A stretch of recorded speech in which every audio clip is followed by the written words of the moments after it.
What's up, Panther fans? Welcome to another podcast episode of the Four-Man Rush. Today you got myself, Will, Country Kev, and JD, Panthers Den on Twitter. Today we're going to update you with the latest Panthers news that's going on since the game. Big win at Arizona yesterday. And we'll take a look at our upcoming family reunion game against Ron Rivera and the Washington football team. I'm going to apologize in advance. I'm probably going to refer to them as the Redskins multiple times throughout tonight. So no offense to anybody. It's just, kind of been built in my head over the years, just calling them the Washington Redskins. So let's get started with some Panther news. Today, Matt Rule announced that Cam Newton's going to take the majority of the practice reps at quarterback to try to get him up to speed with the offense as quick as possible. I'll start with you, Kev. Do you think Cam Newton's going to be ready to be a full-time starter this weekend in Washington, or do you think we'll see kind of a similar setup with P.J. Walker taking a bulk of the snaps and just gradually increase Cam Newton's reps over the next couple of weeks? Well, it's that question right there is really more so of what I think going to happen versus what I think should happen. What I think should happen is that we use the formula that just worked real good this last game again, at Arizona. Now, I totally get that. In order for Cam to get his time and his chemistry, he definitely has to have more reps. So I definitely can get that. I'm just at the mind frame of, like, I get the excitement of Cam coming back, but I just don't want to rush it because, this time last week, Cam admitted himself, he was at home eating a bowl of cereal playing with the kids, and NFL defenses, they are 10 games in. So you got to be on point. A half-second delay one way or the other could result in a turnover, that could take the momentum of the game away. So, I've definitely been a fan of just, bringing Cam along, since steadily, but, at the same time, not rushing it. And I was perfectly fine with P.J. Walker getting another opportunity to show what he can do, because the way this offensive line is playing, the way this defense is playing, game management at the quarterback position, I feel would have been enough to put us in a position to win. Now, that's what I think should happen. But what's going to happen, let's the media's going to have a field day with this. Cam Newton makes his home debut against his former coach Ron Rivera and several former teammates. So I get it. The drama, the excitement, the justification of the ticket prices being jacked up through the roof from what it was a week ago, for a lot of y'all that I've heard, have something to say about it. Me and JD was chatting about that before we came on here. But I mean, if Cam, there's not a defense really out there that Cam hasn't seen. Like you stated before, Will, it's still cover 1, cover 2, cover 3. It's still zone blitz. It's still, green dog blitz. It's still the same. Still the same things that he's seen, thousands of times over and over. It's just more so. I'm just concerned. I just want to give him enough time to where he get his chemistry and timing down with his wide receivers, skill players. Getting used to the cadences. I just don't want it to be a rush process. But I get why he's getting a majority of the reps, because that's just the way it's going to go to get him ready. Now, JD, I know you've had a chance to watch the film and break down both Cam and P.J. Walker. Talk a little bit about what you saw, number one, and number two. What do you expect what would you like to see happen this upcoming Sunday? I think PJ deserves a lot of credit for how he played. He played a very mature game of football. Did have a turnover and 2 fumbles that kind of drove his grade down for me. But I think it's not a bad thing if PJ gets the lion's share of the reps again. Bring Cam on slowly, because when Cam comes in, I want him to be 10 toes down, pedal to the metal, no limitations. This is your show now. And I think that's what Rule is thinking by giving him the opportunity to start to fight for the starting job next season. He's not bringing him here just to kind of carry us through in packages only. So if not this week, for Cam Newton, especially given how explosive he was last game. Only 9 snaps, accounted for 14 points. So if Cam doesn't score those 2 touchdowns, it's a totally different outcome possibly. So I think even though Rule wants Cam to start as soon as possible, and that's pretty much obvious, and how fitting it would be for him to start against his old coach with all the former Panthers there back in Charlotte for the first time. I think you have to stave that off a little while. And even if you want to give him that start, just put him in for the first snap and then go back to what we did last week. I think it's going to take Cam a little while to get back acclimated to the timing routes. And I think it's going to take Cam a little while to get back into the groove of things as far as down and distance stuff. Even though he's a vet guy, that the amount of reps he can take during the week is still limited. He's not a spring chicken anymore, and that recovery is still going to be a thing. They don't want to burn him out preparing for the game, and then game comes and now he's not 100%. So I would rather ease him in slow. And I think if he doesn't start in the next 2 games versus Washington versus Miami, there's a bye week after that. So after week 13, it's going to be all systems go Cam Newton show. Right. I think, he's a veteran player. So I know, coverages don't change. Route concepts don't change. I think, this processing will be the same. He'll be able to know where to go with the football. He knows how to throw the football, when to throw it. The timing, like JD said, is going to be off. That's we saw that a little bit yesterday as well. On that go route to DJ Moore was a little bit late. The slant route was a little bit behind him. That's expected when he's been sitting on it, been at home, hasn't really been playing with these guys for a lot. But, practice reps, he's played with DJ before. He's played with C-Mac for a couple years. Maybe it won't take him that long to get up to speed, get that rhythm back, and, be able to start as early as Sunday. I mean, that touchdown pass was a pretty difficult throw on that out to Robbie Anderson. I mean, that was a well-timed, well-placed ball there. He's going to be a factor in the running game, so we can probably see another heavy dose of that this week against Washington. So I wouldn't be surprised to see him be named the full-time starter, by the end of this week, just considering the direction Matt Rule looks like he wants to go with this. Let's move on to the next topic. I know, Kev, you had made a post earlier today about the improvements of the offensive line from weeks, 7 through 10 versus the first 6 weeks. Can you talk about what you're seeing from the O-line over the past few weeks, and if we've finally found the right mix of linemen to use from this point going forward?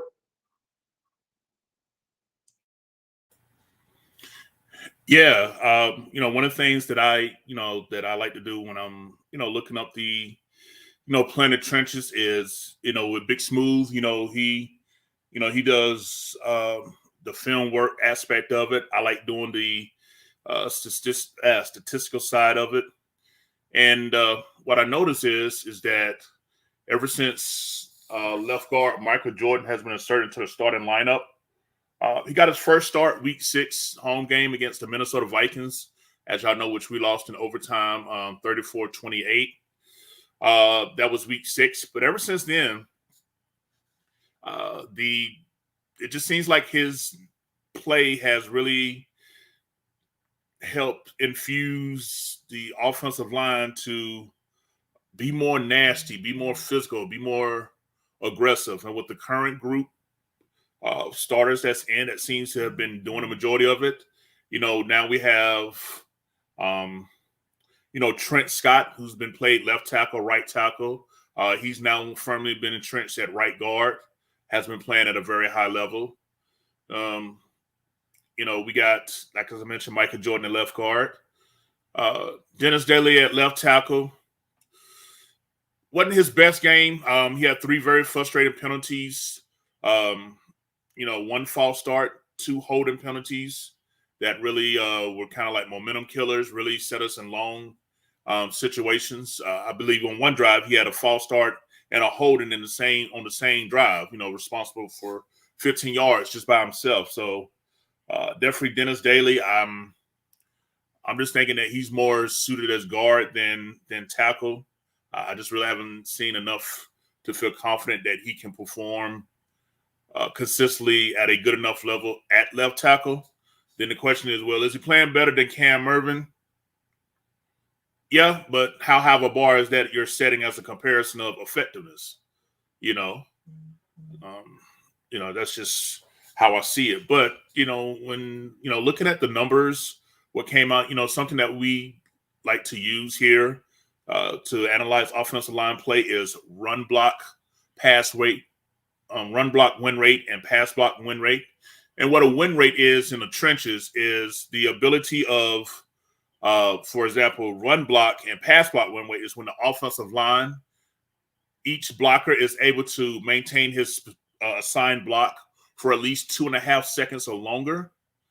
And when it comes to that, the Panthers for the first 6 weeks, they were pretty much dead last with both. They was averaging 31st in pass blocking and 30th in run blocking, weeks 1 through 6. That's pretty much where they were. And heading into, this week, the Panthers, they were, let me take a look. Says here that far as pass block win rate here, the Carolina Panthers were 26.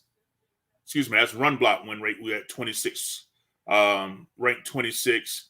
And as pass blocking, we're up to, let me take a look here. Looks like 28. So when you look at it, that doesn't sound like a huge jump, but when you just look at the last 4 weeks, the Panthers, pass block, run block, just the last 4 weeks from week 7 to week 10, the Panthers will be the 11th best run blocking team win rate and the 8th best pass block win rate team. If we just only measure it for the last 4 weeks, so that's just how bad our line play was the first 6 weeks. That even though we've been playing top 10 offensive line caliber blocking the last 4 weeks, we dug such a big hole the first 6 weeks that the progress, when you look at the statistical chart, doesn't really seem like much. So, even though it counts, I'm just looking at it as from week 7 up to now, because I'm starting to see the consistency week after week. We've only given up 1 sack in the last 3 weeks, which is saying a lot.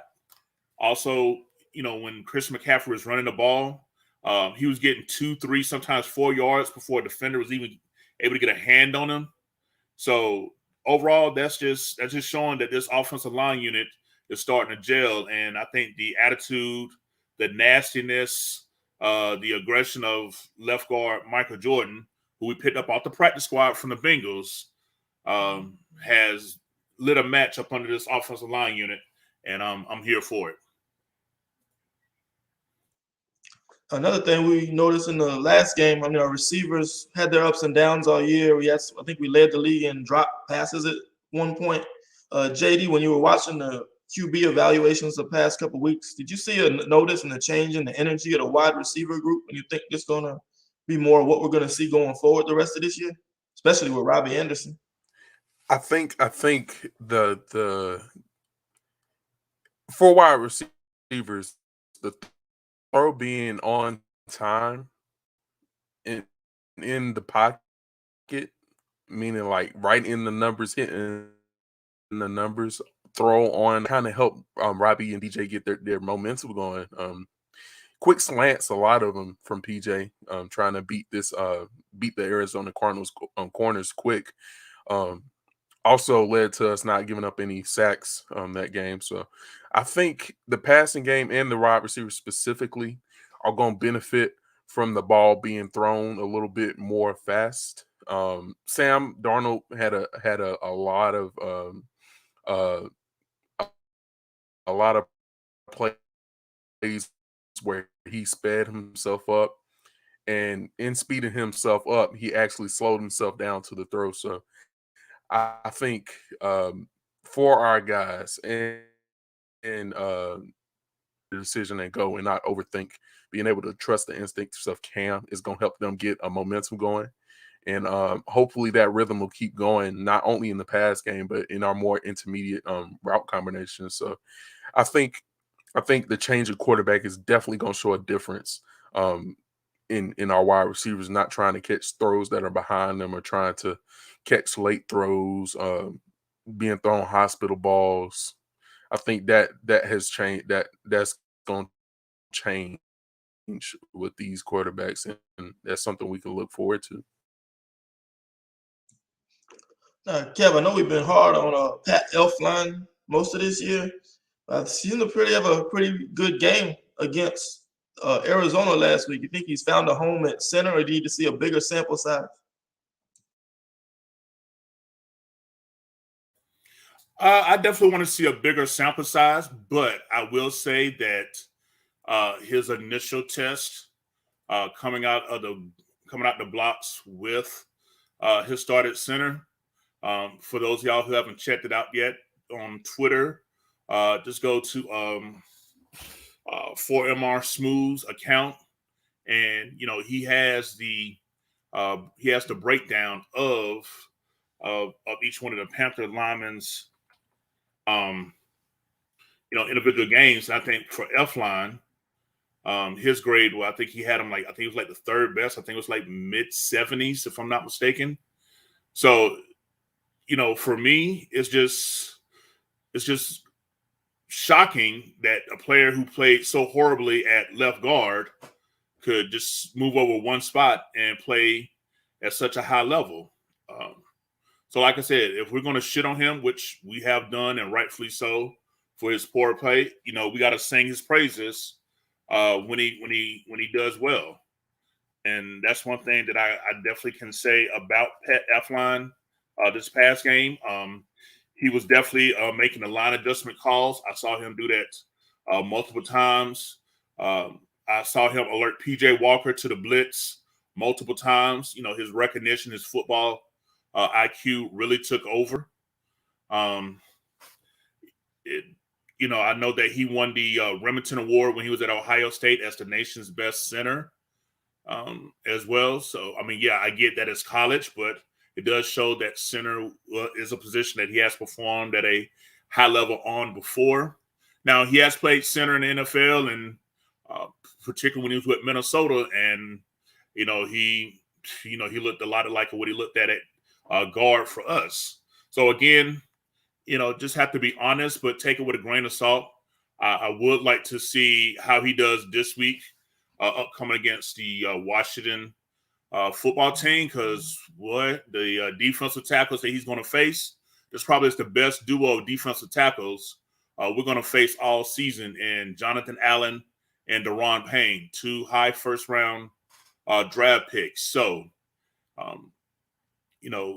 good job, Pat Elflein at Arizona, but you're really about to be tested this upcoming week. This will really let us know whether it was just a one-time thing, or if this is your natural position that you perform better at center. But I will give him his credit. He did a great job. Again, there was no sacks given up. I saw him put a couple of players on the ground in the run game, opening up nice holes for McCaffrey. There was several times where a lot of McCaffrey's big runs came off his A-gap on either side, because we were doing a lot of quick trap blocking with the interior offensive line, and Elflein was definitely setting the tone there. So good job, but I need to see a bigger size moving forward. Let's talk about this question. JD, I know you watched the film when you were grading PJ Walker and Cam Newton. What do you think about how Joe Brady opened up his playbook a little bit now that he's got PJ Walker and especially Cam Newton at his disposal now? You would have to be some kind of inept if you didn't use Cam Newton's strength. So over the 9 snaps, you saw him quarterback powers, quarterback draws, all that good stuff, quarterback running plays. Also, what I think I enjoyed seeing the most was the play action, oh, we're gonna move the line like Cam's gonna take off. Got Robbie out in the flat. So seeing more of that stuff, by open up, I take that to mean we're gonna use plays like that, where the quarterback is gonna be a running threat for Cam when he's in.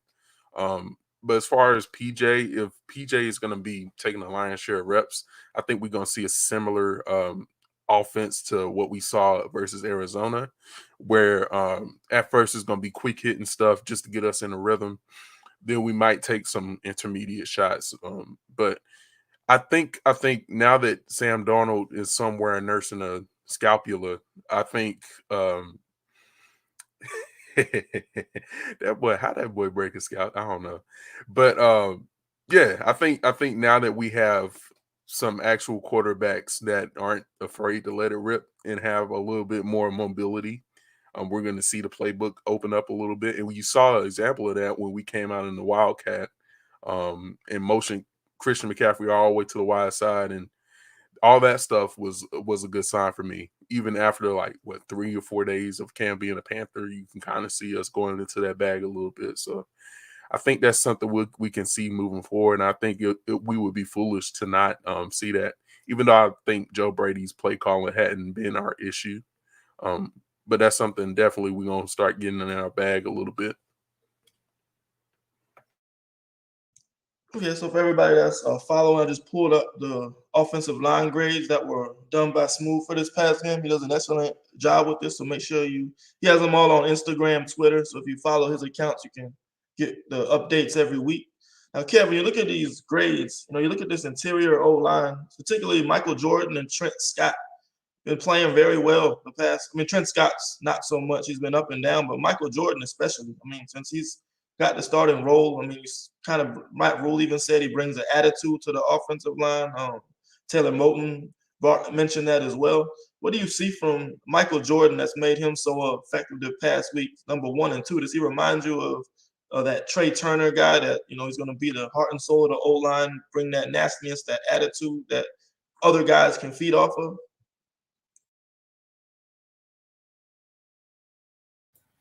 Well, to answer your first part, what is about Michael Jordan is definitely his physical, nasty style of play. He definitely is the type of lineman that plays with that old school throwback mentality, blocking to the whistle, getting guys down on the ground, just playing hard nose, in your face.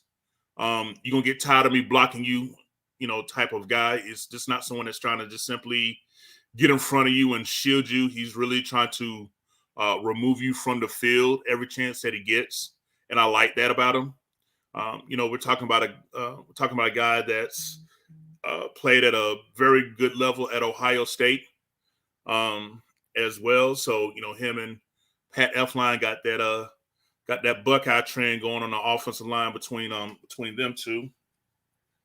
But to answer your second question, as far as moving forward, I know you brought up Trey Turner.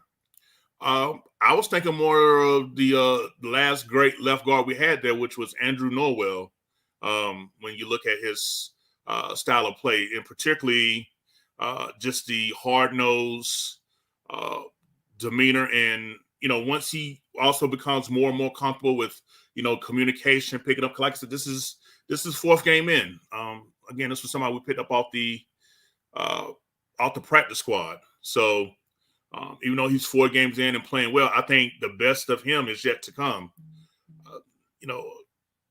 I'm definitely hoping that I don't see no reason why we don't bring him back on a contract. I don't know if it was 1 year or 2 year, but I definitely like to see him get a full off season with us, get with Pat Meyer, some of the other guys during the off season, and really develop here. We potentially, and I have to be cautious not to get too excited because it's only been 4 games, potentially could have found the steal here.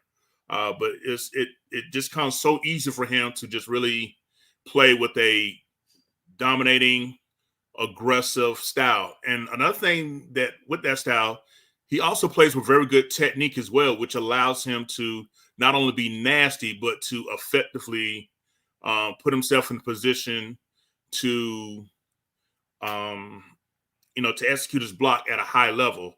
I think he's only been called on a couple of penalties so far. I don't think he's been called on any holding penalties. I think it's been a couple of false starts so far. So we'll live with that with the growth and the return that he's given us. But yeah, he reminds me of more of Andrew Norwell, who was an undrafted free agent that we found in 2014, and his physical, nasty technique is what I like the most about his play. Yeah, we don't want to kick a guy while he's down, but I think it's something that's worth discussing a little bit. JD, we saw how confident and how much faster PJ Walker was playing than Sam Darnold before him. The offense seemed to move a lot more efficiently, even without the reps. Cam Newton came off the field. I guess the question is, would you have liked to see PJ Walker maybe had started, a week ago, maybe after the Minnesota game? You think it was even after the Giants game, as late as that? I definitely think we should have started PJ earlier, but I think where we dropped the ball with our quarterback situation was not making a legitimate quarterback battle in training camp. So, for all intents and purposes, when they traded for Sam Darnold, that was kind of the idea that this might be their guy, and the christening was when they picked up his 5th-year option without him even seeing him play a snap. That was letting us know, okay, the coaching staff is choosing this as their guy, but didn't take many preseason reps, and it's not surprising because he didn't take many preseason reps, his preseason kind of rolled over into the season. So you can see once we started facing competition, the offense looked real vanilla, basic, not even attacking downfield. And you got to attack these defenses, even the good ones. You're gonna have to attack them when they're gonna pin their ears back or sit back in hook curl zones and play cover 2 all day versus your wide receiver core that's the fastest in the league. That don't make sense to me. But I think where we dropped the ball was not making a legitimate quarterback battle. And I think if we were to do that and go back and look at how fast PJ gets the ball out and how decisive he is with the ball, I honestly think PJ would have won that battle. I hinted to it in my roster stock reports that I was doing back in the preseason. After after his first start, I mentioned how he could potentially get himself into a battle because he played so well. So I think that was the unfortunate part, and this is another knock on the incumbent coaching staff. A lot of their battles they carried over to the regular season when they're supposed to be done in training camp, i.e., the kicker position. You bought nobody in to challenge Joey Sly, and now here comes the regular season. Now we're on our 3rd or 4th kicker through this point in the regular season. That's not good. So same thing for quarterback, same thing for offensive line. We've had 6 or 7 or 8 different combinations now at this point. So it's just something that we're gonna have to see better from Coach Rule and those guys. I think they still have that college mentality to where you could just plug and play any guy up until the point of the season. College teams have 100-man rosters, 90 to 100 guys on the sideline. So I think that's something definitely they need to get better at doing and spelling these position battles out in camp. Nobody's safe.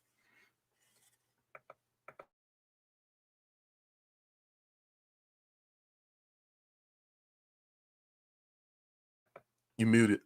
You muted, Will.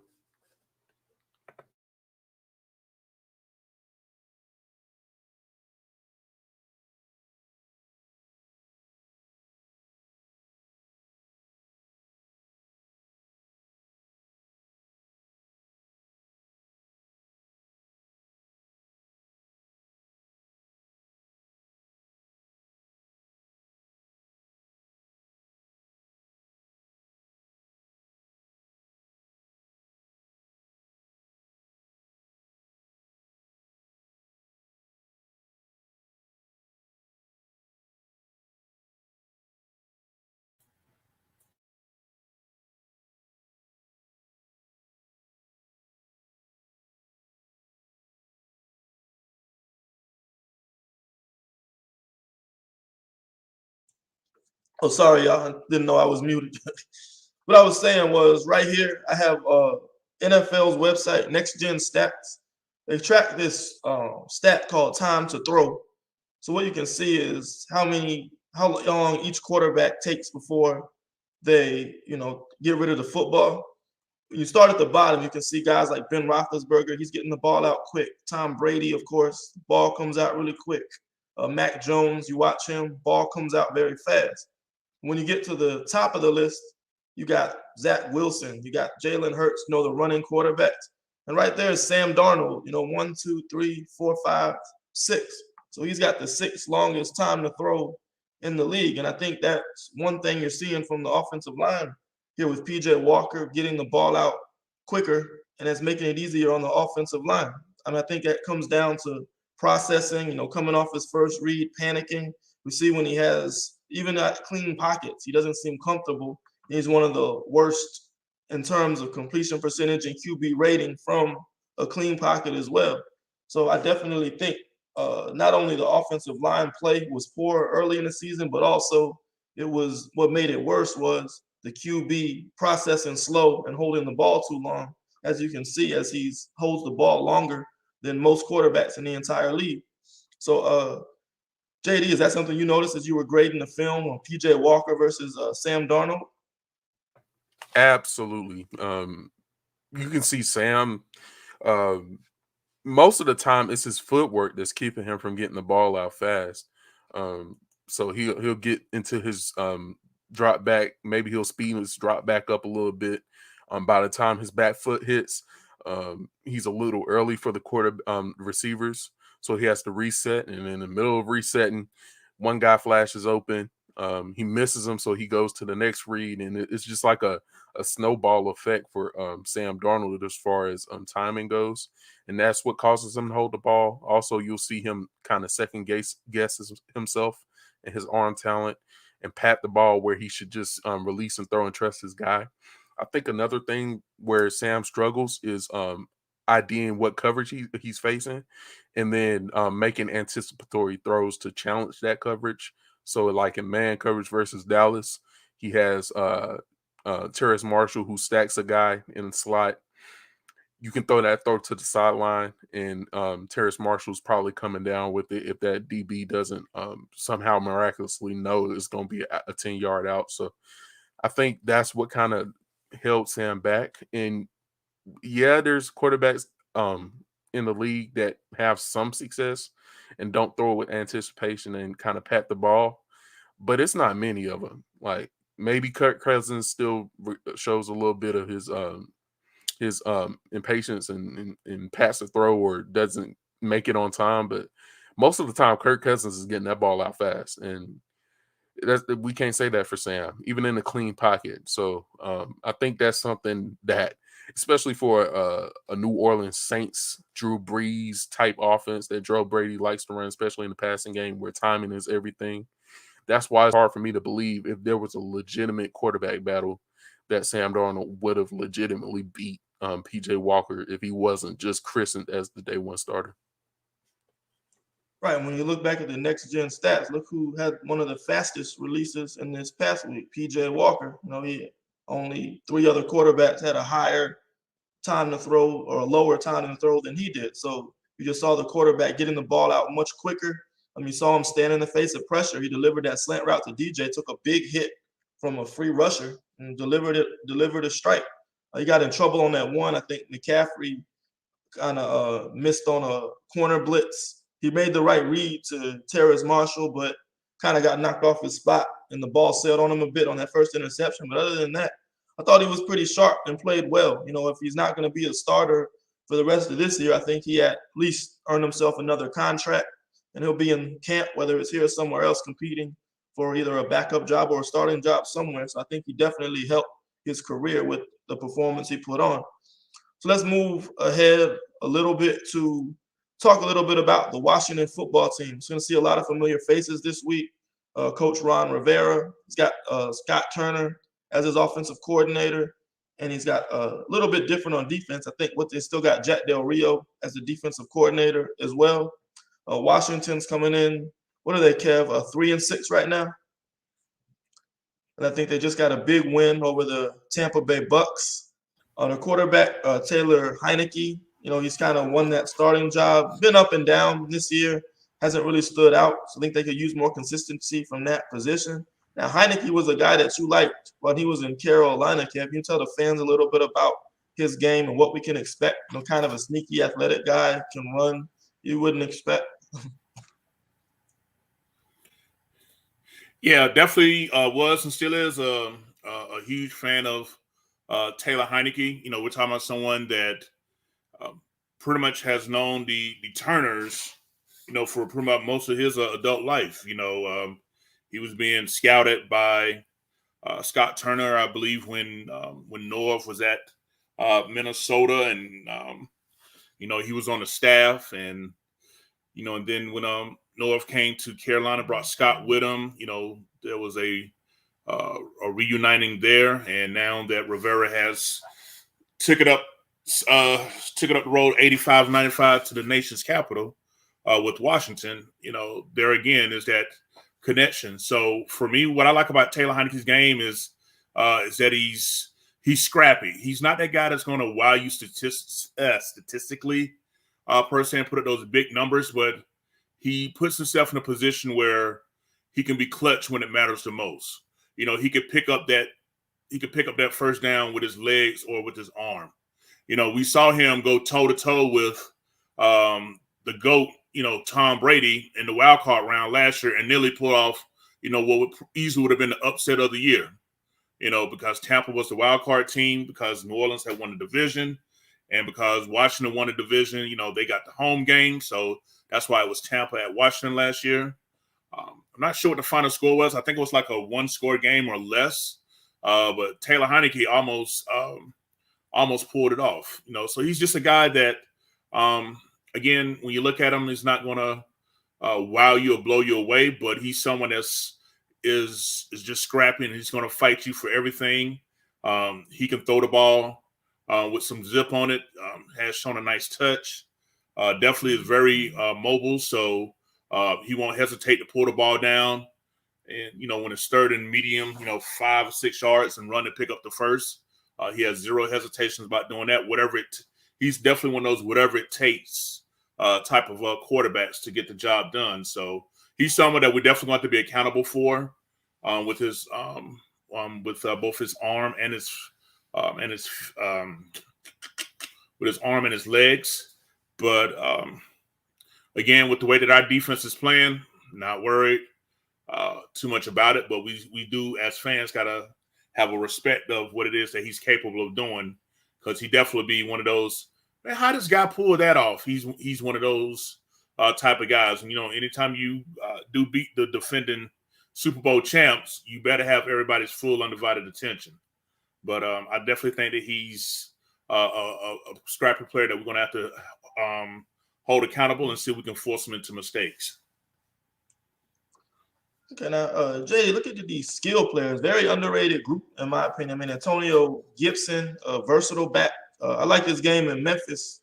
He's a, great between the tackles runner. Good, very quick, good feet. Change of direction, patient vision as a running back. He's a dual threat back as well. Very good as a receiver. Can create mismatches for that offense. Curtis Samuel, unfortunately, has been hit with a groin injury this year and hasn't played a lot. I don't know what his status is for this week, but if it's like the past couple of weeks, I don't expect to see him much. But, Terry McLaurin, a guy, consistently always getting bad throws, making 50-50 catches, seems like a guy that's always open, but they can never get him the ball on time. Is Terry McLaurin the most underrated wide receiver in football right now, JD? He definitely has an argument. And Terry, whether it's 50-50 balls, whether he's just outrunning your cornerbacks on the boundary, whether he's getting the ball short and looking for yak opportunities, he's a pretty much do-it-all wide receiver. And he gets overlooked because he doesn't have like the stature of other guys, or he just hasn't been doing it as long. But Terry is definitely a guy that will make you pay for not paying attention or not playing your assignment correctly as a corner. But we got something for that. So I'm not too concerned.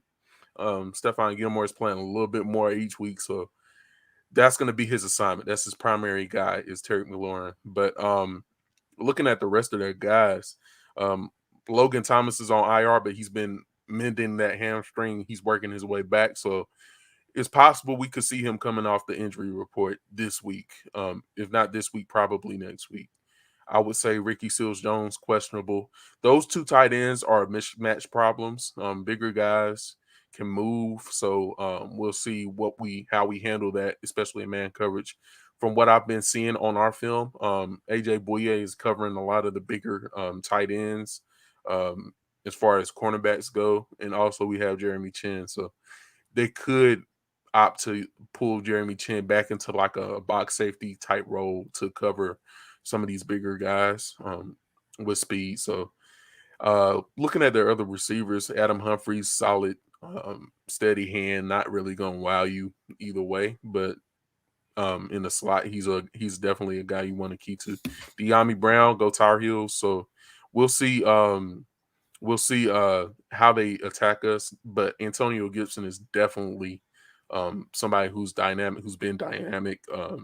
He's their leading rusher right now with 500 yards. So that's something we're going to have to key to, and they're going to move him around and try to get these mismatches. Kevin, you look at the Washington offensive line. You look at Tyler Larson, who was our backup center for Ryan Khalil for so many years. We got Eric Flowers, who was a left tackle. I guess he was considered a draft bust in New York because he didn't play well at all. He moved him to guard. Looked like he found a home. A lot of injuries across the board. What do you see here from their offensive line, and how do you think our defensive line? Should this be another meeting at the quarterback type performance for our defense? Yeah, I definitely think that this is an opportunity for our defensive line, in particular our defensive tackles, to make a huge impact in this game. Now, they do got a stud on that line. His name is Brandon Sheriff. He plays right guard, so he's usually responsible for whoever plays like the 3 technique position. Now, whoever goes up with him consistently, they're gonna have someone that's fully capable of giving them all they can stand and more. Brandon Sheriff is definitely certifiable. I think he got a big contract this past offseason. He is recognized as one of the top 10 guards in this league. So he definitely is someone that definitely deserves our respect. Now, after him, the drop off is really, really significant. Again, former Panthers backup center, as you mentioned, Tyler Lawson. He got the smarts, but a lot of his physical limitations, in spite of him having a reputation being like the strongest guy when he was here in Carolina in the weight room. Several times we've seen him just get put on skates and just slide back with ease. Eric Flowers, as you also mentioned, who was drafted as a top 10 pick, who was placed at left tackle, didn't work out, and switched him inside the guard. He has played more respectable there, but again, not someone that really you should be too concerned about from that standpoint. They got a rookie at right tackle, Sam Cosme, who actually has played surprisingly well at his position. He has very good technique. He was someone that definitely me and Big Smooth had checked out or doing the scouting combine and definitely during the draft process. But he does have some limitations as far as with his footwork and his ability to get to the second level. So he's at right now his rookie year. He's definitely serviceable and can be decent. But again, nothing to really wow you over. He's definitely nothing on a Tristan's worst level down in Tampa here. And as far as left tackle, Charles Leno Jr., veteran player, has decent length with his arms. But again, this should be a matchup that Brian Burns, Hassan Reddick, whoever plays edge for us, should definitely be able to see some opportunities here. So as a unit collectively, I give them a C minus as far as a individual unit. Now, they do have, I will say this though, they do have former Panther offensive line coach John Mascow coaching them. And he's actually got these guys, in spite of what I just said with their breakdown, they're actually pretty decent in certain aspects. For example, their pass block win rate is actually, believe it or not, 68%, which is actually fourth best on the list. So, I know I gave them overall as a unit a C minus, but the strength of their unit has been the protection of Taylor Heineke. So they do have the fourth best pass block win rate in the NFL. And as far as the run block win rate, they are at 79%, which is currently, I don't think it's been updated just from this past weekend, but that was near the top. So as a unit, they play solid together. But as far as individual matchups that we can take advantage of, I definitely think that we can, with our personnel, we can. So they'll again, like Heineke, they'll definitely come out, and if you're not on your game, they can be effective. But if our individual talent takes over, then this is something that we should be able to have access to. Yeah, something to note. One reason for their success of their offensive line, I think Pro Football Focus had them as the 6th ranked offensive line in the league, but their best player grade-wise was Chase Roulier, who's on IR now. So that's why Tyler Larson is plugged in as the starter now. So they may see a drop-off now that their starting center got moved to IR. So I think you'll see Derek Brown, going against Eric Flowers and Tyler Larson. This could be a big day for him against the Washington interior offensive line. Let's take a look at the defense. We'll work our way back to front this time. You look at the secondary, JD, a lot of talented guys. I mean, William Jackson came from Cincinnati. He was a pretty talented cornerback. Kendall Fuller, most of us know about. Another solid corner they got there. Landon Collins, very good start to his career in New York. Got a big contract in Washington. What stands out to you when you look at this secondary, and how do you see the Panthers wide receivers matching up? They definitely have two good corners. I love these guys coming out of school. So William Jackson, all the tools to be a shutdown guy, ball skills, can press, can play man, all that great stuff. Kendall Fuller is a ball hawk, always has been. So those two top guys are going to be matched up on our two top guys. So that's going to be a good matchup to go back on film and watch. Shout out to Corn Elder. I see him on there. He's going to be their backup. Looks like he might be playing nickel. Benjamin St. Just out. So Troy Apke is going to be their speedy guy. So they could opt, if we put a Terrace Marshall out there in 11 personnel, they might switch up from Corn Elder to their more lanky, speedy kind of guy, Troy Apke. So they're a talented group, and it's actually low-key surprising because this is a Ron Rivera defense, and this really isn't characteristic for him to have such good talent at cornerback, especially. Landon Collins in the secondary as well. Kind of been quiet from him. I haven't seen how he's doing, but has been a guy to make plays in the past. Cameron Curl has been a guy to fly around too. So I think it's definitely going to be something where we're going to have to try to beat these guys fast. I think the longer the play goes for us this week, the more danger we're going to be in, especially with this front seven. I'm going to stay with you for a second, JD. I know you do a lot of college scouting as well. The first round pick, Jamin Davis, middle linebacker. Ron Rivera always has to have that guy in the middle on all of his defenses, whether it was John Beeson or whether it was Brian Urlacher back when he was the defensive coordinator for Chicago, or our own Luke Kuechly. What do you think about Jamin Davis? Does he have that kind of upside? He's definitely was an intriguing prospect for me. a good athlete at the linebacker spot, can move well. Right now he's sitting at 40 tackles. So he's a guy that's gonna fly around for you. I think their best linebacker has been Cole Holcomb, though. Flying around, getting tackles, coming from that weak side linebacker spot. So those two guys, I think the upside is really high.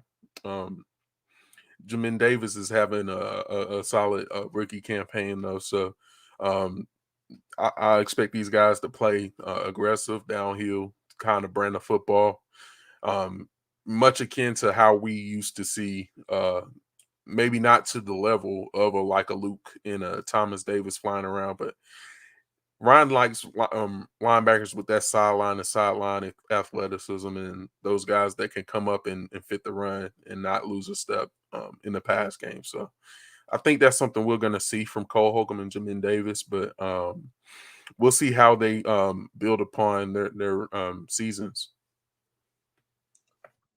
Now, when you coming into the season, Washington had one of the most talented defensive lines in the league. They had four first round picks: Chase Young, Montez Sweat, and then the Alabama duo of Daron Payne and Jonathan Allen. Chase Young unfortunately tore his ACL against Tampa Bay, so he's out for the season now. Montez Sweat, I believe, has a jaw injury. Correct me if I'm wrong. So he's on IR and will likely miss this game as well. So really, you're looking at a defensive line whose strength is on the interior: Daron Payne, Jonathan Allen, and a guy Matt Rule coached at Temple, Matt Ioannidis. When you look at this defensive tackle rotation, Kev, what do you see? Do you think they can cause problems and give a test to our interior offensive line? Hell to the yeah, definitely. This reminds me a lot of the concerns we had coming in, week one with the Jets. They didn't have much on the outside, but their defensive tackle rotation was something to be concerned. Well, with Washington, in spite of the injuries to that you just mentioned to Montez Sweat and Chase Young, they still have more than enough talent with that interior defensive line to severely test our newly found interior O-line. Again, as I mentioned before with Pat Elflein, we're really gonna find out quick and fast just what he's capable of doing at center, because the way Ron Rivera runs, as his 4-3 defense, you're gonna see both Allen and Payne line up as one techniques to either side of the center. So definitely there's gonna be an opportunity to witness firsthand just what Pat Elflein can do. I'm definitely pulling for him, but this will probably be the best defensive tackle combination we'll face the remainder of the season. When you look at who they got come out the bit, Matt Ioannidis, he could easily be starting somewhere else. That just goes to show the depth that they have. But I mean, Daron Payne and Jonathan Allen, these are definitely going to be headaches.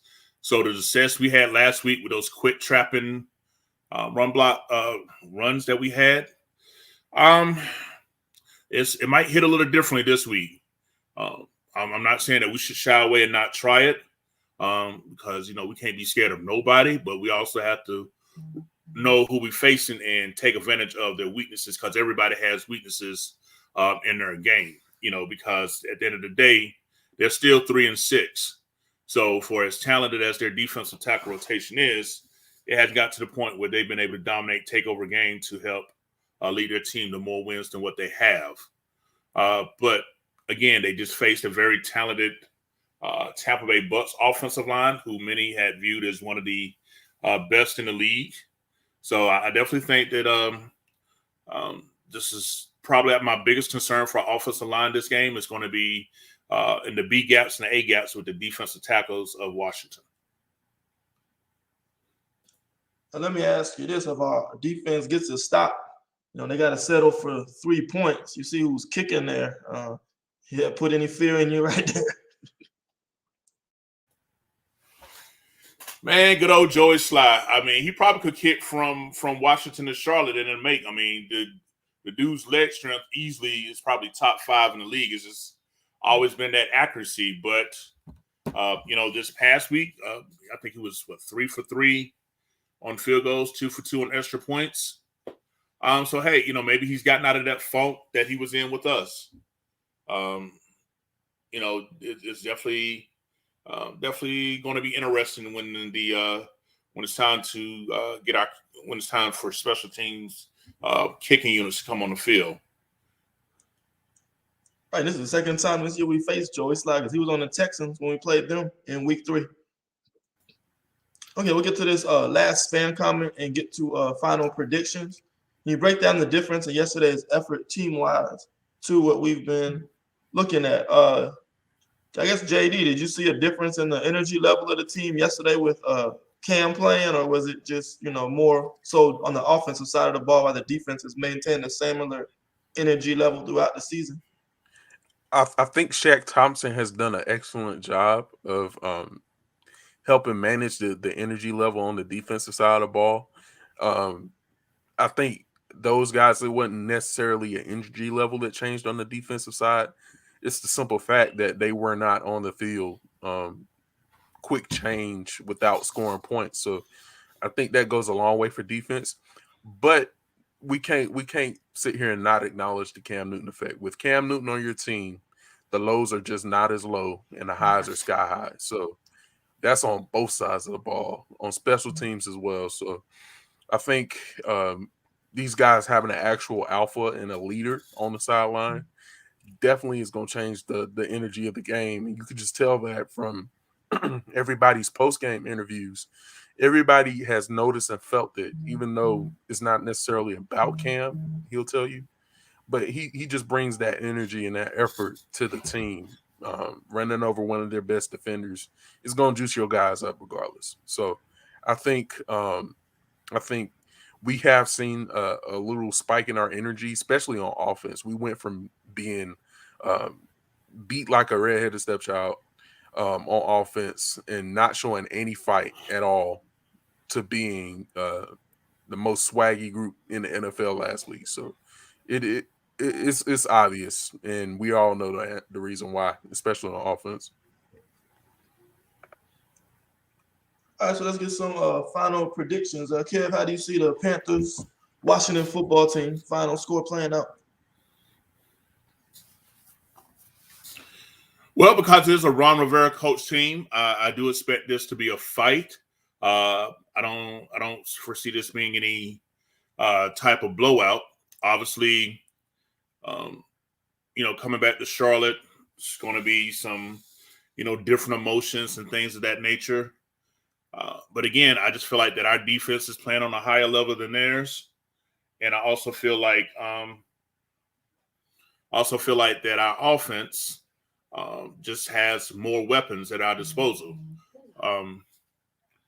So at the end of the day, which one of their linebackers is going to check McCaffrey? You know what I'm saying? And they definitely got secondary talent. But for me, I think this will be a mid-scoring game. I definitely see the Panthers forcing Heineken to some turnovers. And so I'm going to go with, I'm going to say Carolina 24, and I'm going to say Washington, I'm going to say 16. That's a one-score game. How you see this playing out, JD? Just looking at how these offenses match up, Washington is 23rd in pass yards. We're 24th. Washington is 18th in rush yards. We're 8th. So I think I can see a low-scoring game a la Ron Rivera. I'm going to say, we're both tied 24th in TD scored. So I'm going to call it, let's say 21 for, well, no, not 21. I'll call it 17, 14. Wow, very Carolina. low scoring. Yeah, I think we'll put up a little bit more points on them, considering both of their edge rushers are out. Our offense looked like it was clicking. I'll go 27-17 Panthers. So I think we'll have a little bit of a more comfortable margin. If you're into the spreads, I think the Panthers are a -3. So Vegas is predicting a nail biter as well. So we'll see. It should be a good game. It should be fun. Get to see the return of Cam Newton at Bank of America Stadium for the first time since 2019. Ron Rivera, I believe this is his first game back as well because we played them in Washington last year. So the Turners will be back. So a lot of players, used to play for Carolina are on that team as well. DJ Moore's best friend, Curtis Samuel's on that team. Some of our backup linebackers, special teams guys, David Mayo, Jared Norris. So it should be a fun game. Stadium should be packed for Cam. I already see they jacking up the ticket prices that game. So if you haven't got them already, make sure you get your tickets. Want to be in the building for that week. I'll be in town for that game as well. Kev will be there. So look forward to seeing everybody. And any final comments before we sign off for the night, guys?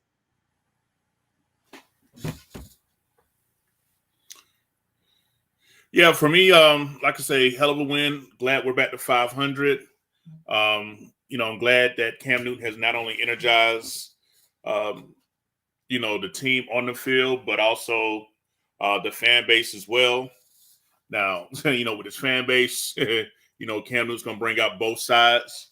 I'll leave it at that. But I'm just really looking forward to seeing, now with better options at QB, what this team in year 2 of a rebuild could actually do.